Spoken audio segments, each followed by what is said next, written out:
Okay. Brother Lee, are you on? Yes, sir. Okay, let me send out some reminder texts to text messages. So if you all get a text message, please forgive me if you're getting the extra when you're on. I just want to send it out, have everybody in the group. And we'll be bringing our brother on in a few minutes.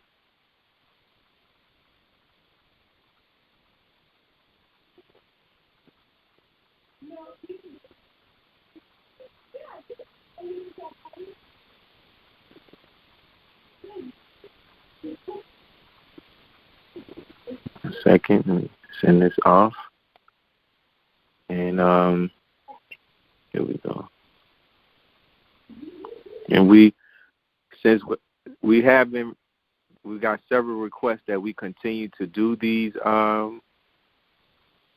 calls, and we definitely will, brothers and sisters. So we thank you all who have been tuning, who have been calling in. I know if some of you all are going to get an extra text message, that's because I got you on the link with everybody. So we're going to get started. So, all right. So, Brother Lee, I'm going to put everybody on mute, and I'll send you the code that you will press to come on. So I'm putting everybody on mute right now.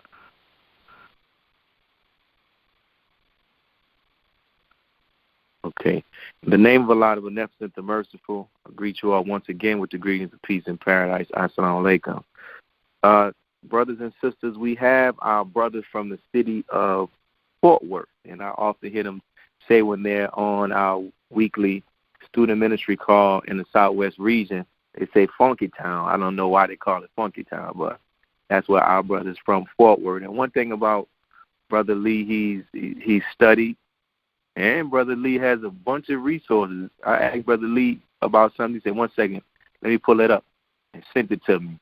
And he's just a good brother. He and his family and believers are there. And Brother Lee's spirit is always, from what I've seen and experienced, his spirit is always on 10. And when I had the opportunity to travel to our brother's city, we were talking about just ministry and different things. And I brought up about this call and how, we want to do something to talk about an issue that affects those in the ministry, and it has taken many down. When I'm talking about what has taken us down is the violation of the law. And however, we don't really get, a lot of really guidance on that in a way that we can be taught how to avoid it. Now Mr. Louis Farrakhan, of course, has taught us about the restrictive law and things like that.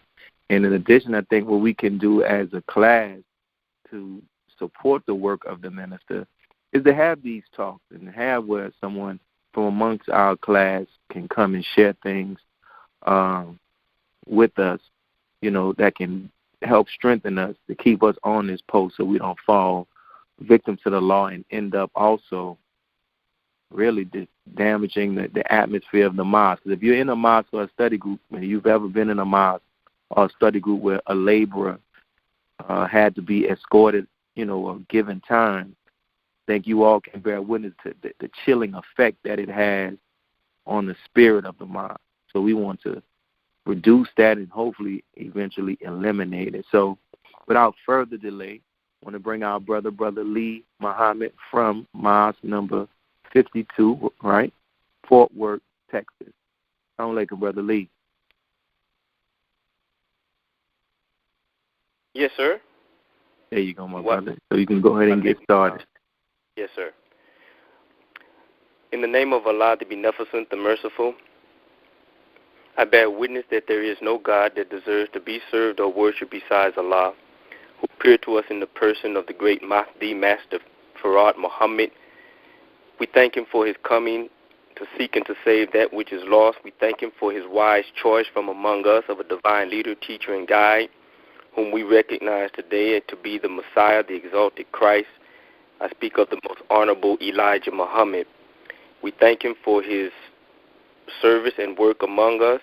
We thank him for preparing the many giants that he did, but we thank him most of all for the valedictorian of the ministry class, the Honorable Minister Louis Farrakhan, who is a divine extension of Allah and His Christ in our midst today. It is in their holy and righteous names and by their permission that I come before you, the ministry class, with the greeting words of peace, once again, of Assalamu Alaikum and Ramadan Mubarak. And I pray that everyone is having a successful Ramadan and that it is spiritually fulfilling. And I pray that we all make it to the end, that we may be made new at the end of these 30 days. Well, as I want to thank Brother Willie for this opportunity to speak to the class. I count it as an honor. And, you can never really turn down an offer because we're all here to serve. And so if you have an opportunity to give us some service, we should be caught trying to do it. So I thank him for this opportunity. And I thank all of you on this line who've taken time out to hear what we have to say tonight, and I pray that the words will find a firm resting place in your heart. The subject tonight is protecting the ministry through our moral integrity. And, of course, with a topic like this, I always want to start by making my disclaimer. And that disclaimer is that Brother Willie, he didn't choose me to do this subject because I have reached moral excellence or perfection. I am striving every day to make my word my bond, and I am watchful and diligent in trying to live up to the standard that we have all been given to live up to. But just to say a little something about why I think this is important and why I can share something on it is because, as Brother Willie said, this topic came about because of a conversation that we were having about the restrictive law and the ramifications of the violation of that law, particularly when it concerns the head of the house. And when I speak of the head of the house, I'm talking about that study group coordinator or that student minister. And the ramifications of that, you can feel it even after, weeks or months or years after the fact. It takes a lot to come back from that because you have damaged the trust.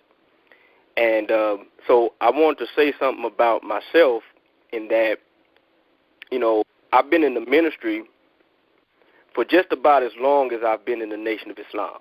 Okay, when I came in 1994, I was literally drafted into the ministry class. I never volunteered to go to the class. I never volunteered to stand up and speak. I was drafted. I was told to go to ministry class. I was told to stand up. I was told to start teaching. So in '94, when I started going into the ministry class, less than a year later, I was assigned as the assistant minister over the mosque. In '97, I was assigned to Texarkana for 3 years, and then from there I moved to Fort Worth, and I've been here for about 16 years now. And I'm saying all that to say is because that's a good run, so to speak. At least that's what Brother Akbar told me. He said that's a good run, brother. You've been in there for a while, and so in that time, I have seen many people fall victim to the law, and I've seen the ramifications and the consequences of that, and so it takes a lot to come back from that. So what I was telling Brother Willie was the fact that what we have to remember is that when you talk about the ministry, you're talking about an institution. And if it's an institution, we know what the word ministry means. It means a servant, one who serves. But it can also be a head of a governmental department or a governmental agency. It can also be defined as an ambassador or representative, someone who goes out and they represent someone in their particular area or city. And that's what the ministry represents. It represents an institution, and when we violate that law, we actually tarnish the reputation, not only our personal reputation, but the reputation of the institution. Because we, if we get out, we go among our people, and we get to, we go to certain events, and people respect us, and they get to hear us, and they hear this supreme wisdom and whatnot. Well, they're not naturally going to hold us to a higher standard, okay? And when that law is violated, then it tarnishes that whole institution. And if it's in the mosque, anybody that has to come behind that particular person who may have fallen victim, they have a tremendous job of rebuilding the trust in that institution, okay? So the Honorable Minister Louis Farrakhan, in the time and what must be done, he talked about the difference between a representative and a spokesman, okay? A spokesman can just be given, the words to say, a prepared speech, and they can go up there and they can say exactly what they've been given to say. But a representative is different from just a spokesman. The Honorable Minister Louis Farrakhan is the representative of the Honorable Elijah Muhammad. Okay, that's his ministry. Our ministry is we are representatives of the Honorable Minister Louis Farrakhan. Okay, so we, as his representatives, we have to represent him not just in words, but we have to study his character. We have to study his manners. And when people see us, they have to see him. And so, no matter what I said earlier about the time that I've been in the mosque, all of these years, I said that to say that no matter how much work we do, because some have done great works, I've seen people build cities from the ground up.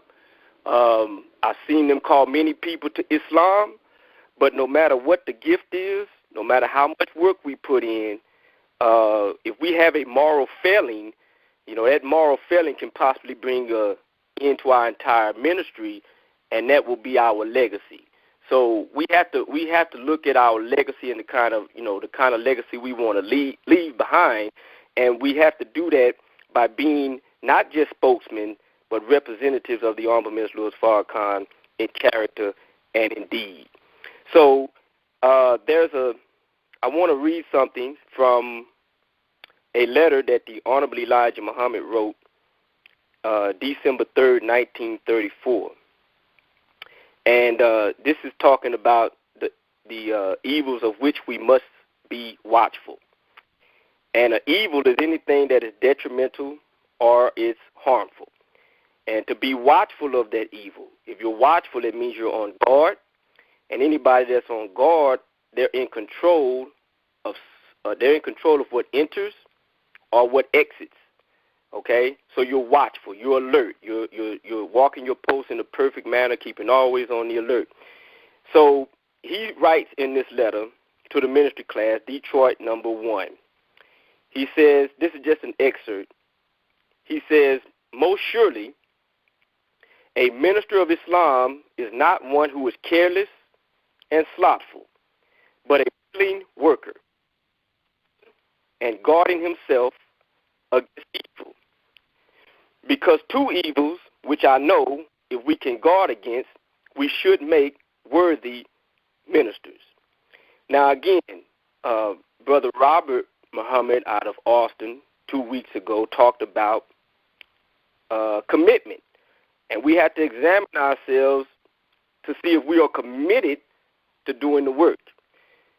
But we also, part of that work is being committed to the standard in which we've been given, the laws to which we've been given.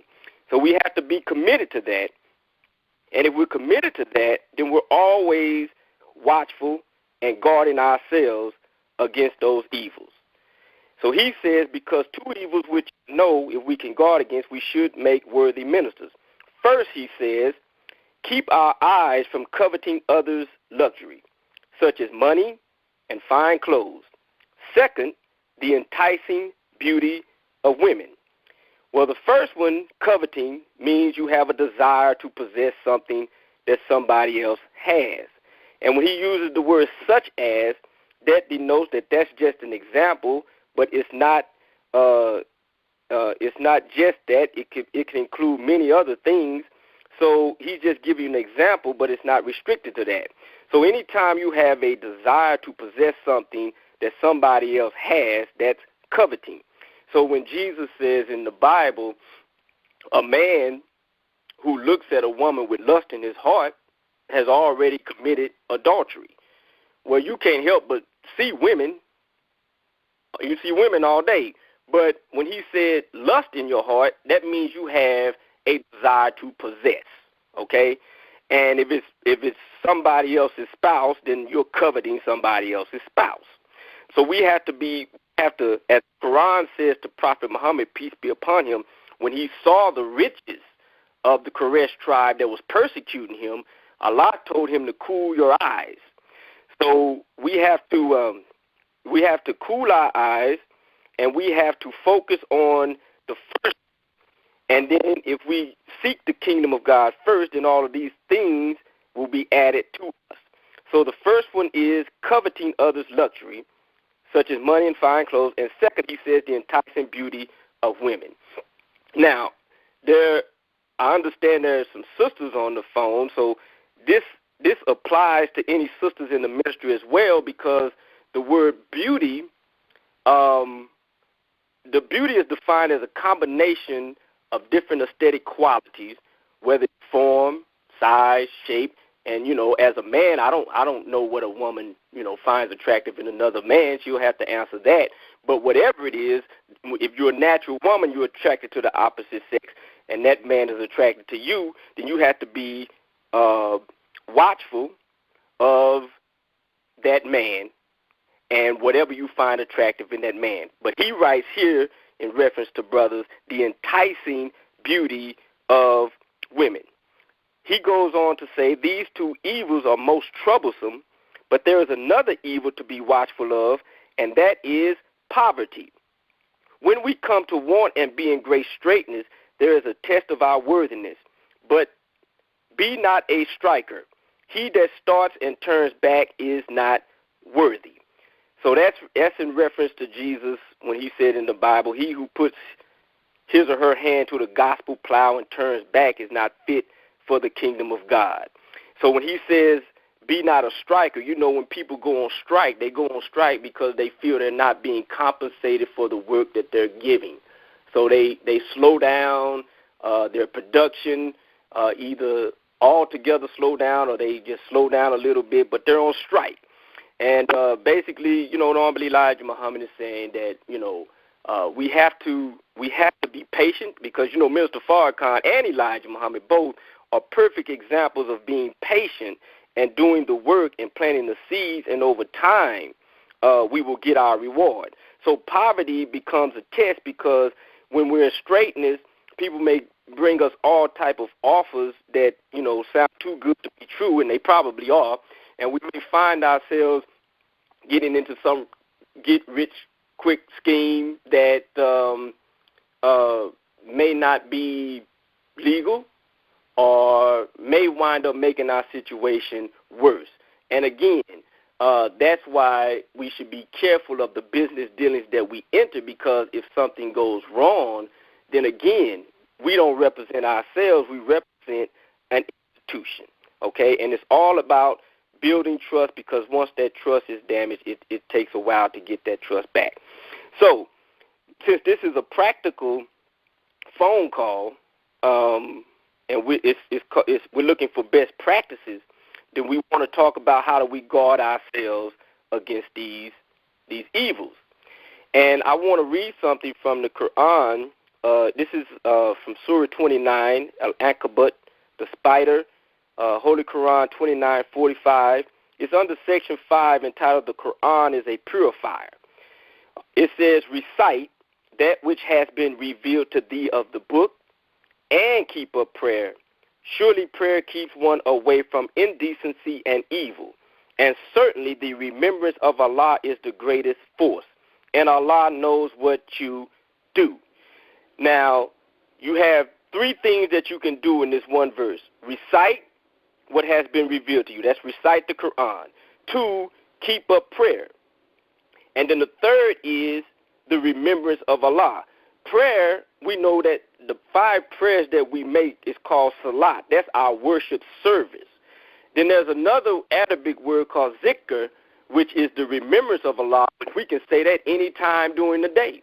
So if we feel like we're feeling a little weak, we're dealing with some temptation, we can always perform zikr. We can always do a couple of Allahu Akbars, especially if you're dealing with the enticing beauty of a woman, because we have to remind ourselves that there got to be something greater than the beautiful black woman. So you just remind yourself that Allah is greater, or Allah is the greater. That's called the remembrance of Allah.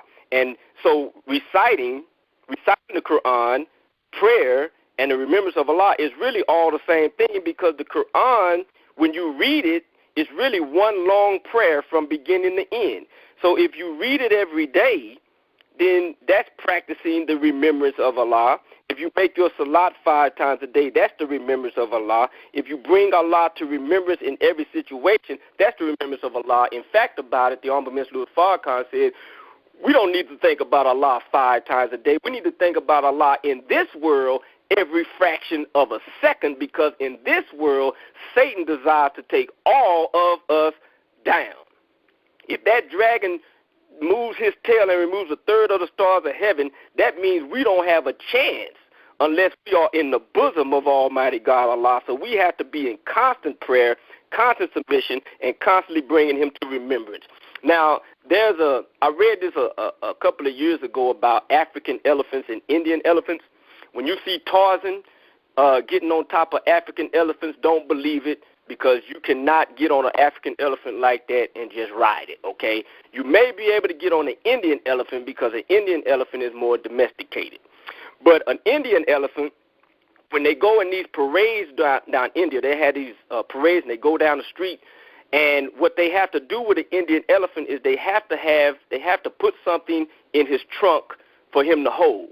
Because if he doesn't have anything in his trunk for him to hold, then as he's going down the procession, if he sees a stand on the side, or if he sees food on the side, or if he sees some object that he wants to play with, then he's going to get out of that procession. He's going to get out of that straight path, and he's going to go, and he's going to pick up something else.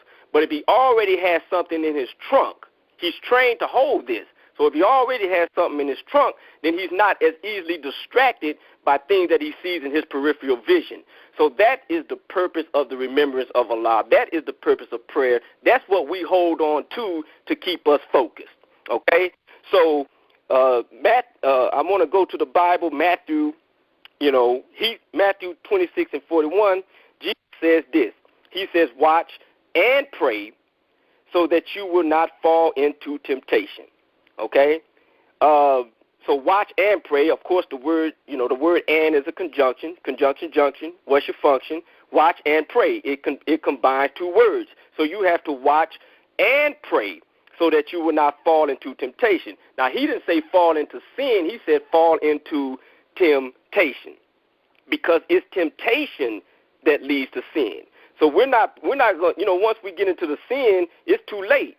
You have to pray that you fall not into the temptation. Okay? So I don't know why I don't know why, Brother Willie, when I was growing up, we saw we would see a beehive, and the bees was just minding their own business, and I don't know why we took a BB gun or a stick or a rock and messed with those bees. But if you don't want to get stung by a bee, the best thing to do is just stay away from the bees or the beehive, okay? So when we fast and we pray and we're watchful, we're praying not to even fall into the temptation which leads to the sin. Now, when I opened up my Quran this morning, we had 30 parts, or the Jews, 30 Jews, and we're on the 13th part. And, I don't believe in coincidences, but when I opened up my Quran and I started reading my 13th part, the first thing it said, we're in chapter 12, Surah 12, right? And it talked about Joseph, okay? And the first thing it said when you started reading the 13th part was Joseph saying these words, and I call not myself sinless. Surely man's self is wont to command evil, except those on whom my Lord has mercy. Surely my Lord is forgiving, and he's merciful. So the first lesson that we have to realize in this ministry, and even in our walk as a believer, because first and foremost, we're believers, okay? The best title that Master Fard Muhammad gave us was brother, sister, and he gave us the title of Muslim, okay? So the first lesson that we have to understand as a Muslim, as a believer, especially if you're in a position of labor, you have to never think of yourself above temptation. Because Joseph, you read the story of Joseph, he says, surely myself is wont to command evil. I call not myself sinless. So he didn't see himself above temptation, but he overcame it. And because he didn't see himself above temptation, he was always on guard against it. Okay? Because the moment you think that, you strong, I'm a happily married man, I'm a happily married woman, I love my wife, I love my children. Let me say something. Nature does not care how much you love your wife or your children or your husband.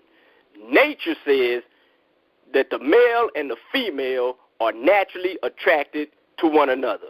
And that's why in Islam, we do not have free intermingling of the sexes. But when you read the story of Joseph, he was found alone with this woman, and they both went to the door to try to get to the door, and she rushed to the door and locked it. But he would rather go to prison than to succumb to the temptation of this woman. So that's the first lesson we have to keep in mind. We're not above temptation, and we're certainly not above falling into sin or falling victim to the law.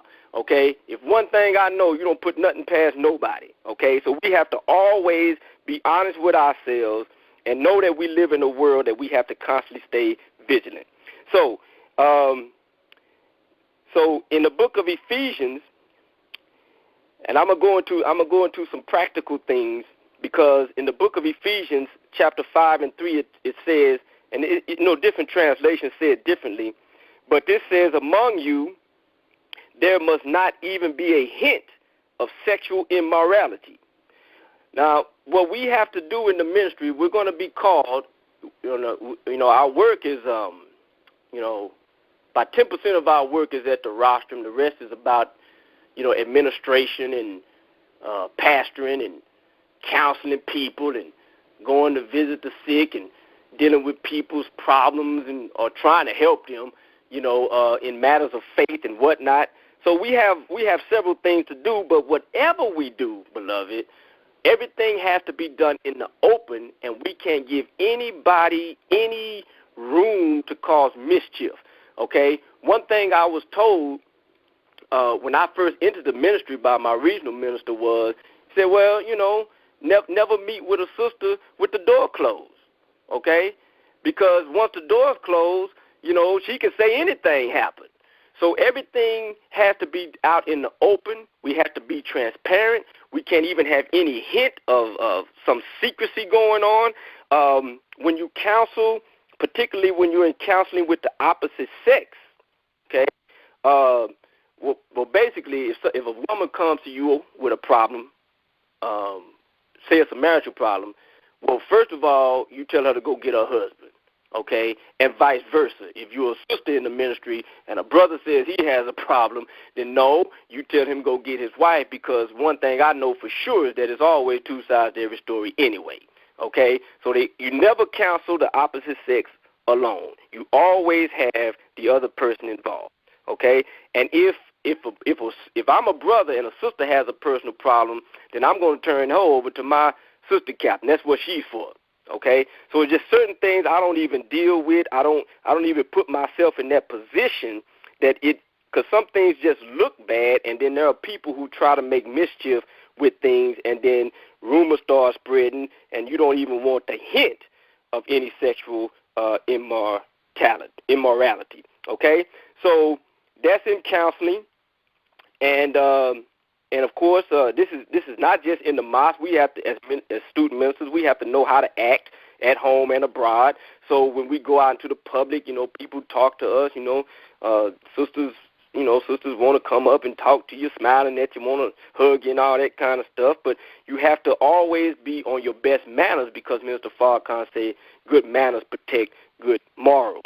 Okay, so that applies to inside the house, outside the house. You always have somebody with you. Never meet with the opposite sex alone. Another thing that we have to do, because the number one thing that really has caused the fall of students in the ministry class is either fornication or adultery, to be very honest with you, okay? And that's a problem. But if you're married, to protect yourself against adultery, you have to maintain your own marriage, okay? They have a saying that the grass is greener on the other side, but if it is greener on the other side, that means there's somebody taking care of that grass, okay? Now, I came across this book, this verse out of the Song of Solomon, and it's in the first chapter, verse 6. It says, they made me take care of other vineyards, while my own vineyard I have neglected. I think that that's an important point, because there's a danger in ministry of spending more time repairing everybody else's marriage and neglecting our own. And that's where balance comes in, beloved brothers and sisters. We have to, we can't spend all of our time trying to solve other people's problems, and then when our own house gets in trouble because we're neglecting our own home, then we start having problems. Okay, and here's a part of falling victim to the law that nobody wants to talk about. Okay, and that is the why. Okay, and they don't want to talk about the stress and the pressure and the constant pulling that we're under on a day-to-day basis. I mean, this mission is relentless. Okay, and how to deal with burnout is another completely different topic in and of itself. How do you deal with burnout? How do you deal with the stress? Because if you're dealing with a whole bunch of pressure and you're working all these long hours, you may have a full-time job, and then you got to go to the ministry and you got to prepare these lectures. Well, then when some sign of relief comes along, whether that relief is righteous or unrighteous, you may find yourself weakened, and you may be seeking some form of pleasure or some form of release because you didn't know how to deal with the stress of your labor. Okay, so we have to know how to have balance and find positive ways to deal with the stress of the labor, and we have to struggle for balance, and we have to have outlets for balance in our life. So we have to beware of that burnout, and we have to find pleasure in our own marriages, pleasure in our own home, pleasure in the righteous things that we do. So when we say what we call the refuge prayer, at the end of the refuge prayer it says, "O Allah, suffice thou me with what is lawful to keep me away from what is prohibited. With thy grace make me free from want of all of that which is besides thee." So if we just focus on the lawful things and we're satisfied with the lawful things, then we won't be looking outside for something else. Okay, so in the book of Titus, Timothy wrote to Paul wrote to Timothy and Titus. In the book of Titus, he says, the first qualification of the overseer or the minister is he must be blameless. Okay, so we have to be blameless. We have to constantly live up to the words that we're speaking or enunciating, and then we have to think. We have to be selfless. Okay, the word selfless, if you look at it, it means selfless. You have to think about yourself less. Okay, now what I'm saying with this is that in the game of chess, I don't know how many chess players we got, but in the game of chess, you got if you expect to be any good, you gotta see at least 3 moves ahead. Some chess masters can look 10 moves ahead, 15 moves ahead, but you got to look at least 3 moves ahead, okay? You gotta think about the ramification of your actions and what kind of effect is this going to have, not only on myself, not just my family, but the believers that you call to Islam are looking up to you. Okay? They're going to you for inspiration. They're going to you for guidance. You call them to the faith. So if you fall victim like that, if you're not thinking how this is going to affect not just my family but the family of believers, then you're not selfless.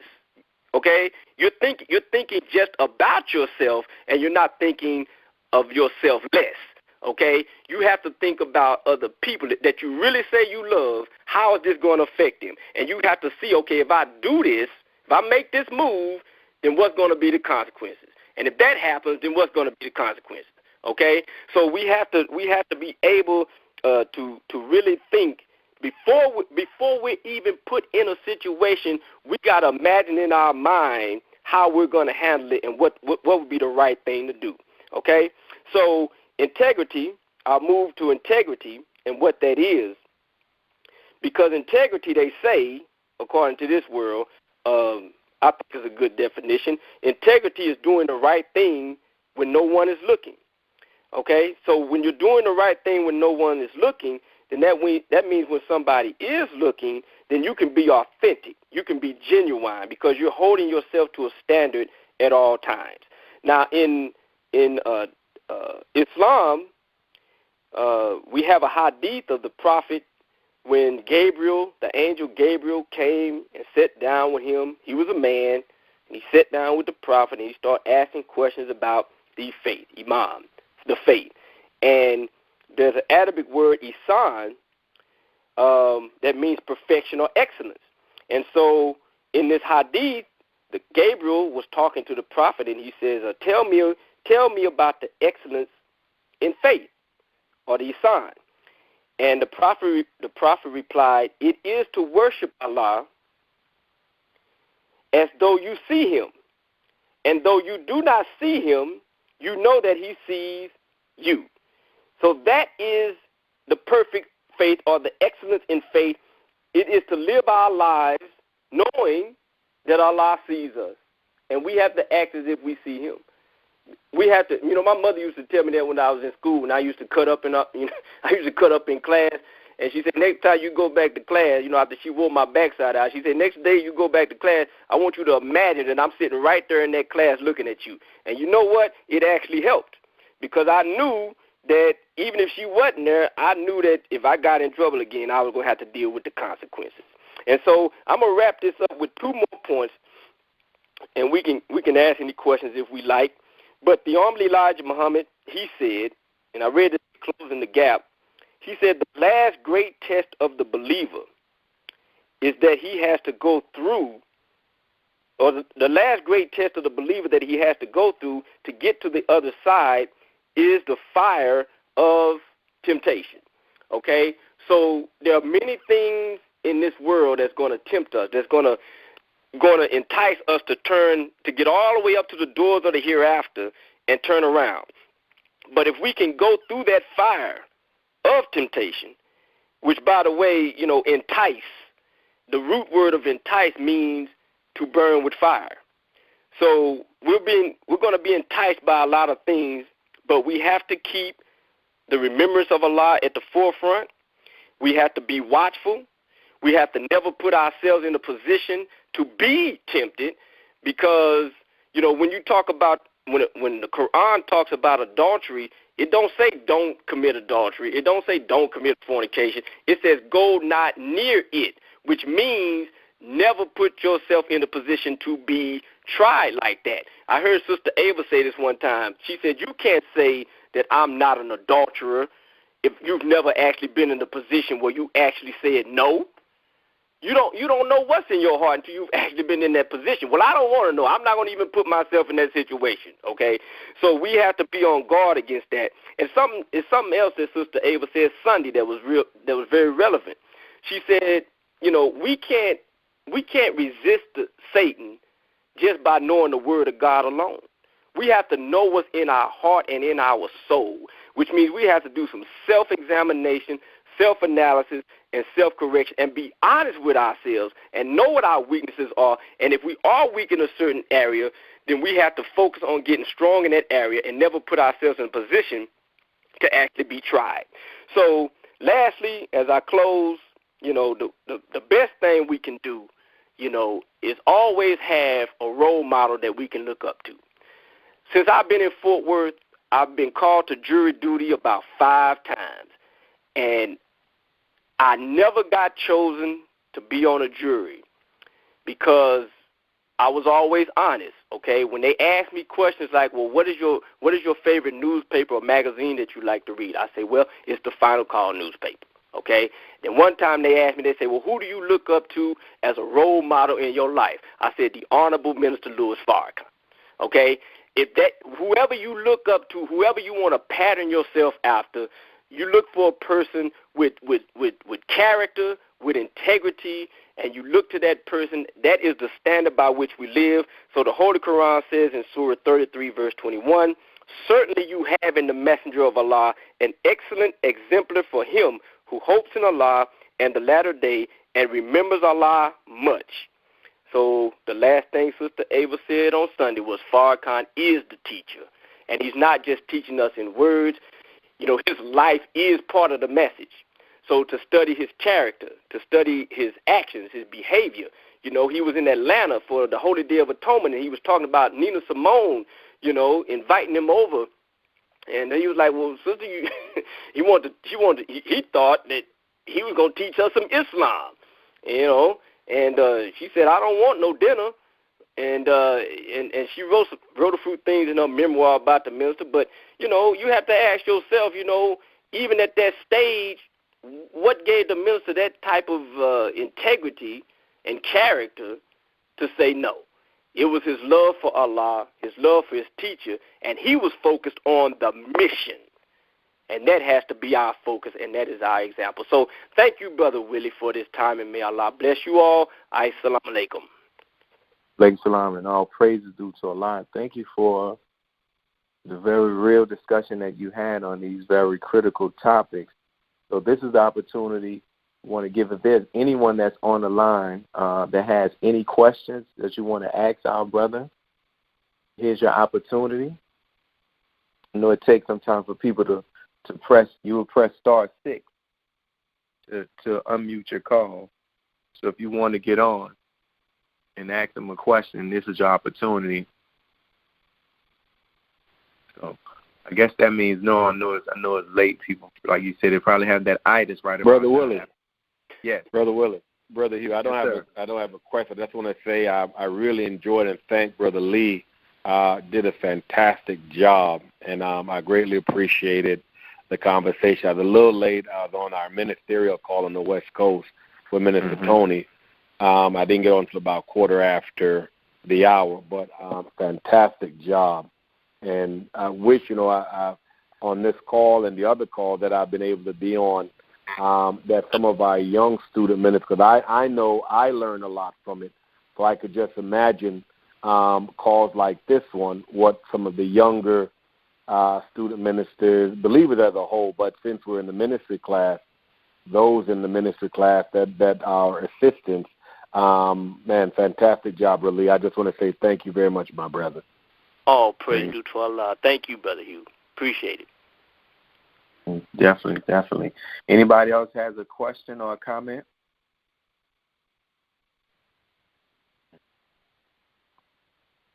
So what we'll do for everybody who's on, that we save these calls, and I send out an email that has the actual audio on it. So if you didn't get opportunity to get on it, you'll be able to hear it.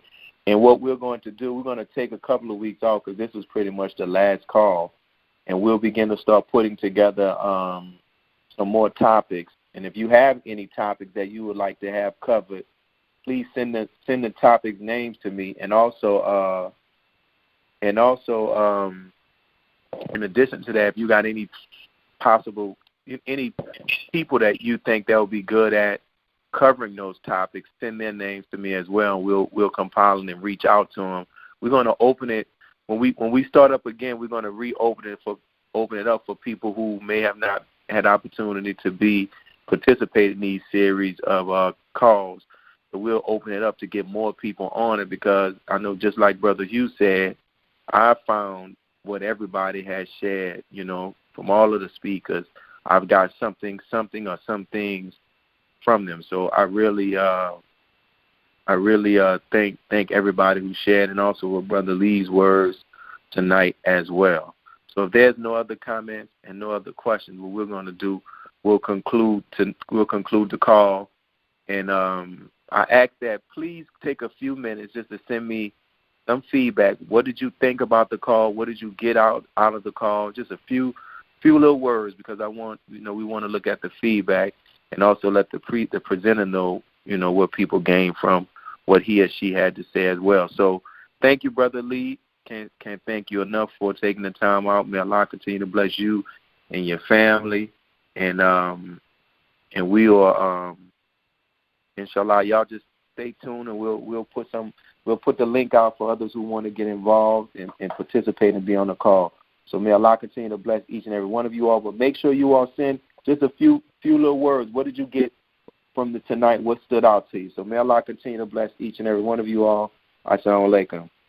Wa alaikum salam. Thank you.